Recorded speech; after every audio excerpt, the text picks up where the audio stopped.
जब भक्त भगवान की इसके पश्चात श्रीमद् भागवत में 9 योगेश्वरों का सम्मान दत्तात्रेय जी के 24 गुरु। लेकिन मेरे सामने व्यवस्था है, मजबूरी है, और उस मजबूरी में मैं केवल एक निवेदन करके कथा को विश्राम दूंगा। और वो निवेदन क्या है?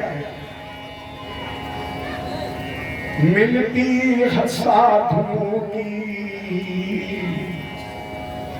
संगत कभी कभी। और ये हमने कल कह दिया देख भाई हमें चोरी करनी पड़ेगी, तो चोरी तो हम करेंगे, जो रह जाएगा वो बात में बता देंगे। चलिए 2-4 चर्चा करूंगा। 24 गुरुओं में पहला गुरु बनाया समुद्र को। महाराज ने पूछा गुरु जी समुद्र से क्या मिला, क्या शिक्षा मिली? दत्तात्रेय जी ने कहा समुद्र से ये शिक्षा मिली कि वो न कभी घटता है और न कभी, कितनी भी नदियां मिल जाए कभी बढ़ता नहीं है, और सारी नदियां सूख जाए फिर भी समुद्र। उसी तरह संत को हमेशा संत रहना चाहिए। इसके बाद मैंने मछली को गुरु बनाया। क्या शिक्षा ली? बोले महात्मा को स्वाद के चक्कर में नहीं फंसना चाहिए, क्योंकि मछली अगर स्वाद के चक्कर में न फंसी होती तो कांटे में फंस जाती। इसलिए नाती बहू लड़का जो दे स्वाद मत ढूंढो, जो मिल जाए भगवान का प्रसाद समझ के ग्रहण कर लो। मधुटी में राधे राधे है। इसके बाद मैंने लखायरी को गुरु बनाया। लखायरी ने क्या सीखा? लखायरी कभी बच्चे पैदा नहीं करती, गीली मिट्टी का घर बनाती है और गीली मिट्टी के घर में दूसरे कीड़े को बंद कर देती है, एक छेद रखती है और छेद पर बैठ करके तब तक गुनगुनाती है, तब तक गाती है जब तक लखायरी दूसरे कीड़े के बच्चे को लखायरी नहीं बना देती। तो मैंने शिक्षा ली कि संत को भी अपने जीवन में वो आचरण करना चाहिए, उस पथ पर चलना चाहिए कि उस पथ पर चलने वाले भी उसी के समान पथ ग्रहण करें। ये मैंने शिक्षा ली। इसके बाद मैंने मधुमक्खी को गुरु बनाया। क्या शिक्षा ली? बोले गुरु को ज्यादा संग्रह नहीं करना चाहिए। अगर गुरु ने ज्यादा धन व आश्रम का संग्रह कर लिया तो चेला भजन नहीं करता है। फिर चेला कहता कब गुरु जी का राम नाम सत्य हो और हम हेलीकॉप्टर तक कब्जा करें, और जब रहेगा नहीं कुछ लंगोटी है तो चेला कहेंगे गुरु जी तुम ठीक ही हो, करो भजन। अब लंगोटी कौन लेगा? ये जैसे मधुमक्खी क्या करती, कितना परिश्रम करती, कितना शहद इकट्ठा करती, लेकिन लोग क्या करते, जैसे छत्ता देखा उसी दिन से देखने लगते कब अंधेरी रात आए और हम तोड़ ले। इसी तरह अगर गुरु ने धन का संग्रह प्रारंभ किया तो लोग उसी छत्ते की तरह तोड़ने की कोशिश कर लेते हैं। ये मैंने मधुमक्खी से शिक्षा ग्रहण की। और इन 24 गुरुओं के साथ साथ सबसे बड़ी शिक्षा तो मैंने इस हाथ की नारी और शरीर से की है। इससे क्या शिक्षा मिली? दत्तात्रेय जी ने कहा इससे शिक्षा मिली कि जब हम तुम्हारे ना हुए तो क्या ये सब तुम्हारे होंगे? नहीं होंगे। ये मैंने शिक्षा दी। नारी वक्त पर छूट जाएगी, शरीर भी वक्त पर छूट जाएगा, तो फिर ये भी सब एक दिन छूट जाएंगे। ये मैंने शिक्षा ली। इन्हें हम कह सकते हैं मिलती है साधुओं की। अभी हमने आप लोगों से ये नहीं कहा कि आप लोग चावल चढ़ाइए। हमारे व्यवस्थापक महोदय सभी बातों में रुचि निवेदन है, थोड़ी देर बैठे रहिए, किसी के चावल और ये कपड़े चढ़ौती बाकी नहीं रह जाएगी। थोड़ी देर आप शांति से बैठिए, सब ले लेंगे, चिंता मत करिए। जो हमें कभी समझ में आएगी वो मान लोगों के घर से मंगवा लेंगे। यहाँ बैठो थोड़ी, अब कोई मत आना। मिलती है साधुओं की संगत कभी कभी, मिलती है साधुओं की संगत कभी कभी, मिलती है साधुओं की संगत कभी कभी, मिलती है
देती है जान इंसानी दौलत कभी कभी देती है जान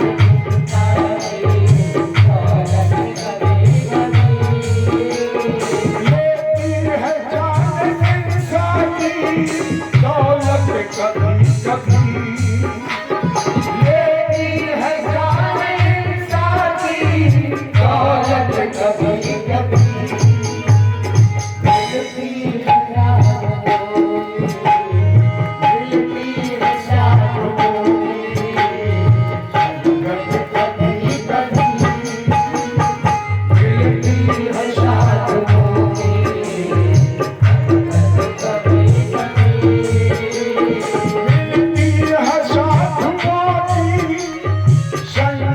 कभी कभी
मेरे की साधुओं की संगत।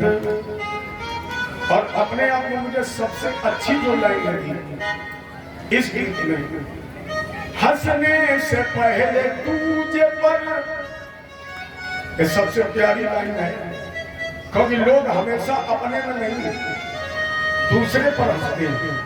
हंसने से पहले दूजे पर खुद को निहारिए,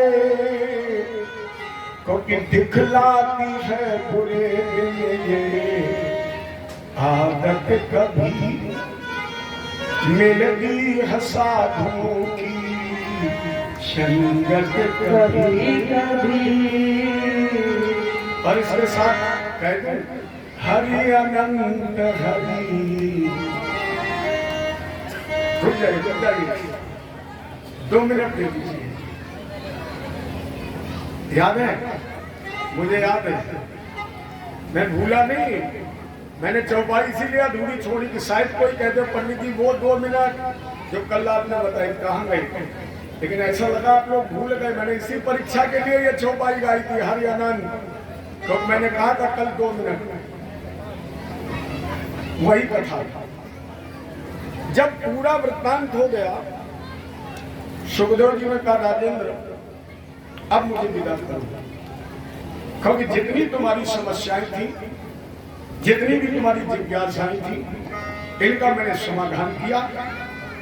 7वां दिन आ गया, वो घड़ी आ गई, अब तुम्हें जाना है और तुम जाओ, इसके पहले हमें जाना है, मुझे विदा करो।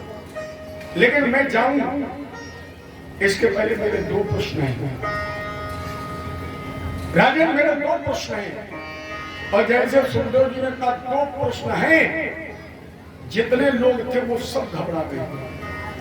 अगर सुखदेव जी के प्रश्न का उत्तर न दे पाया तो सुखदेव जी सोचे कि हमने 7 दिन मेहनत की और इतना ग्रंथ पढ़ने के बाद मेरे 2 प्रश्न का उत्तर नहीं दे पाया, तो कहीं ये नाराज ना हो गए।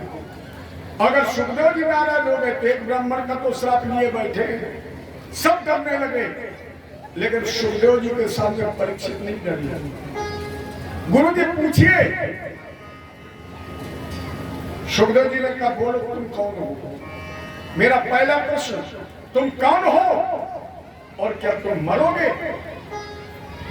परीक्षित ने उत्तर दिया मैं परीक्षित हूं। और जैसे कहा मैं परीक्षित हूं, सुखदेव जी ने कहा बैठ जा, परीक्षित हूं। राजेंद्र एक कथा और सुन लो फिर जाता हूं। गुरु जी सुनाइए। एक राजा था, गौर से सुनना। एक राजा था और उसके बहुत सलाहकार, बहुत मित्र थे, बहुत मंत्री, सब कुछ तो था। राजा सिर्फ शिकार खेलने जाता था तो हजारों लोग उसके साथ जाते थे। एक दिन राजा शिकार खेलने गया, बहुत लोग साथ में थे। अचानक भयंकर तूफान आ गया, अंधेरा छा गया।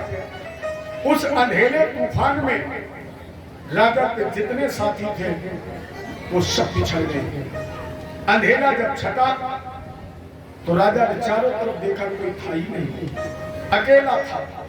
बहुत इधर उधर भटका, ढूंढा, कोई नहीं मिला तो अंधेरे में ही अपने हाथ पैर मारने लगा।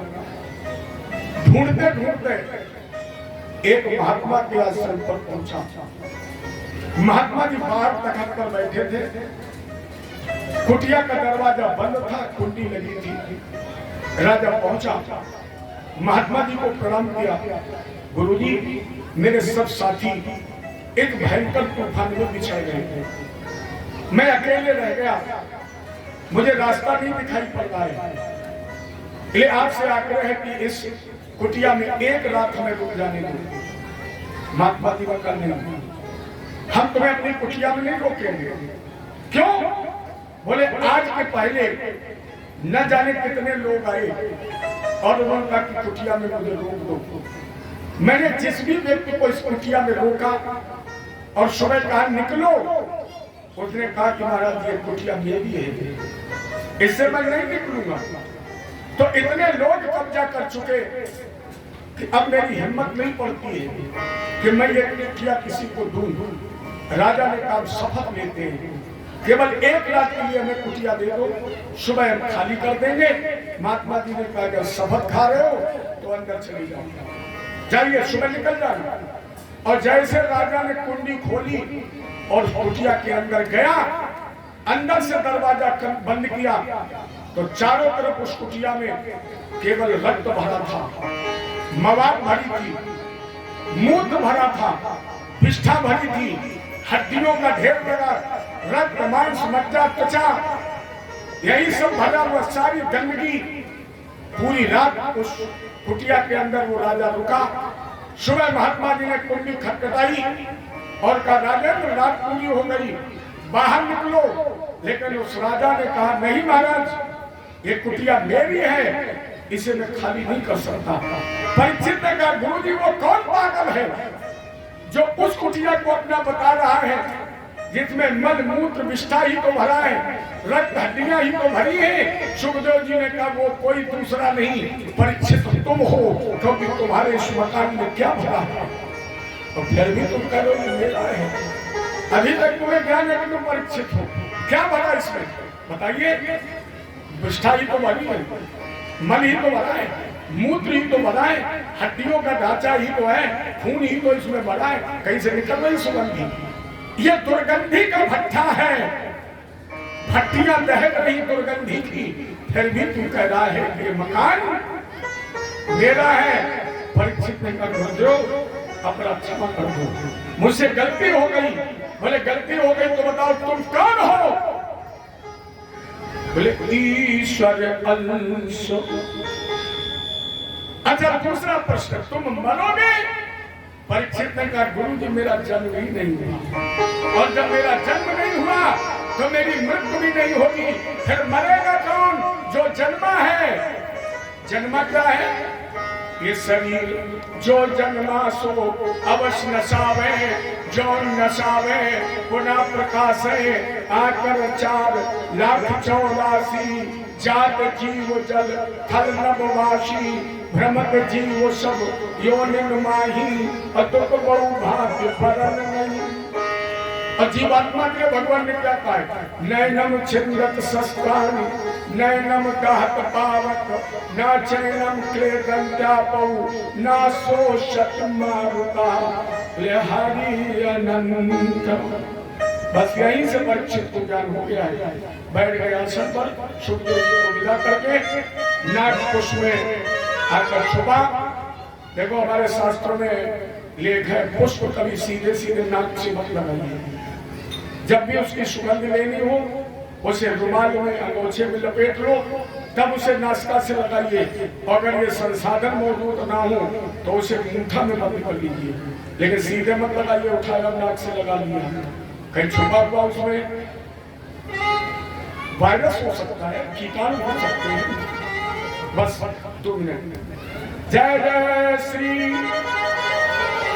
परीक्षित विमान पर बैठे और भगवान के धाम चले गए। इस निवेदन के साथ हरि अनंत, हरि कथा अनंता, अब कहानी सुनई बहुविध सब क्षमता। ओम पूर्णमदा पूर्णमिदं पूर्णात् पूर्णमुदच्यते पूर्णस्य पूर्णमादाय पूर्णमेवावशिष्यते। इस विश्वास के साथ मैं कभी हिम्मत नहीं हारता। और फिर मैं निवेदन कर रहा हूँ, मुझे 3 बार उम्मीद थी और चौथी बार के लिए तो लिखाई पड़ी हो गई, मिलेंगे अभी 4 बार नहीं। इस विरोधी में हम आप श्रोता वक्ता के रूप में 40 बार मिलेंगे, क्योंकि रामायण का भी है, जा पर जाको सत्य स्नेहू, सोते ही मिले न कछु संदेहू।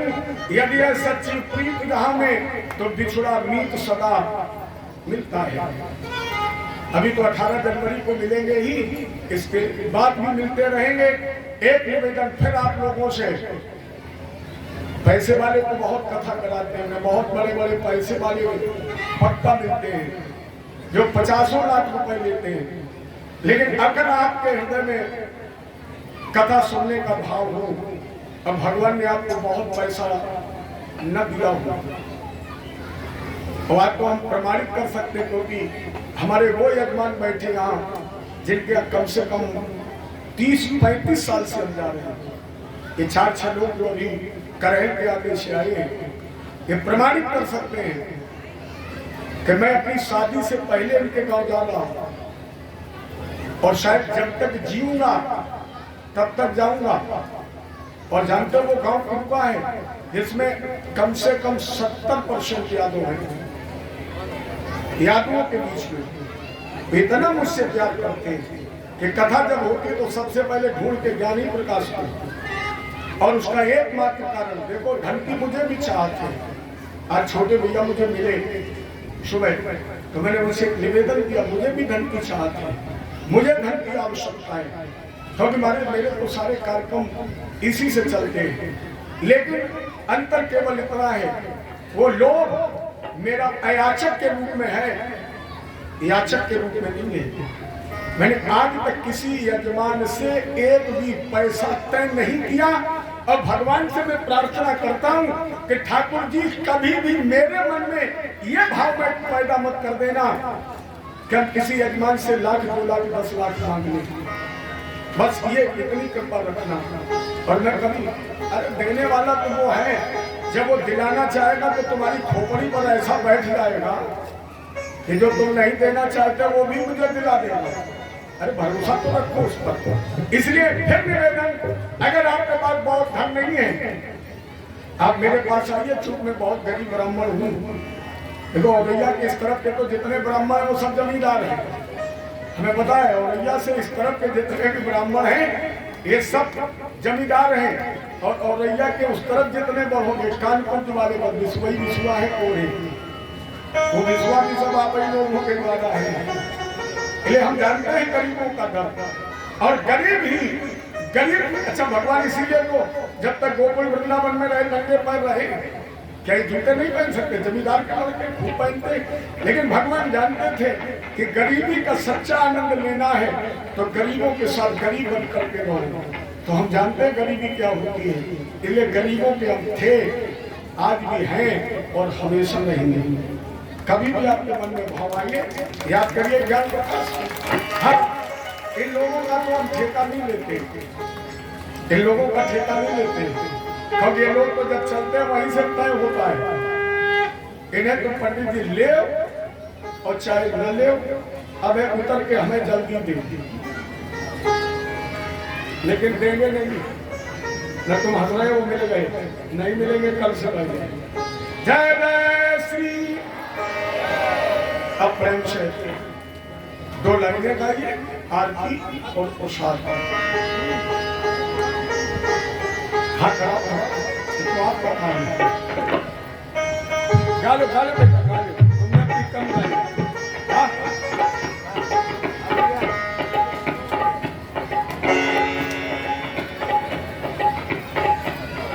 शांति राम शांति रोहदया शांति वनस्पतयः शांति पृथ्वी देवा शांति ब्रह्म शांति सर्वगम शांति शांति देव शांति सामा शांति देवी जतो यतः समीयसे ततोन अभयं कुरुदन्नः कुरुप्रजाभ्यो अभयं नामसभ्यः शान्तिर्भवतु।